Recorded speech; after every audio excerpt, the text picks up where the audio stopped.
Ngoja kaka.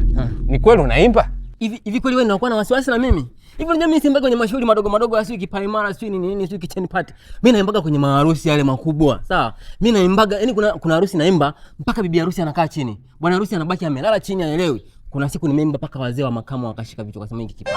Nataka ukasementi pezi. Mtoto mwenyewe aseme mimi namjali. Surprise ya msanii hajawahi kukutana na wasanii. Unajua mimi sipendagi kuongea sana ndio shida yangu. Kwani mtu mwenyewe yuko wapi?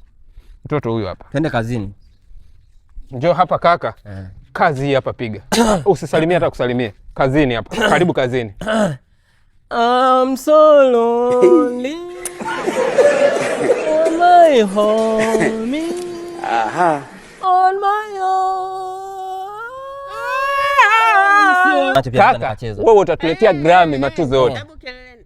Wewe si umekuita peke yako. Huyu ni nani? Nimeona nikuletee surprise. Huyu ni msanii wa East Africa. Msanii kitu gani bwana? Na yama wako siataki. Alafu mimi na wewe leo basi sitaki tena mahusiano na wewe.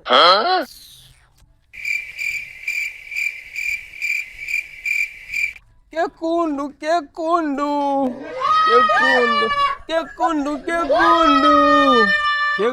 Hivi ngoja kwanza kelele. Hivi kaka, ni kwamba mimi mapenzi yangu sijafanya sehemu yangu au wewe kipaji chako ni kidogo? Mimi nimeimba vizuri. Hapo nilikuwa nataka nianze. Umeimba vizuri. Kaka, kwa hiki kipaji chako ndio unategemea utuletee Grammy. Hapa tuzo za BET zije kwa hiki kipaji.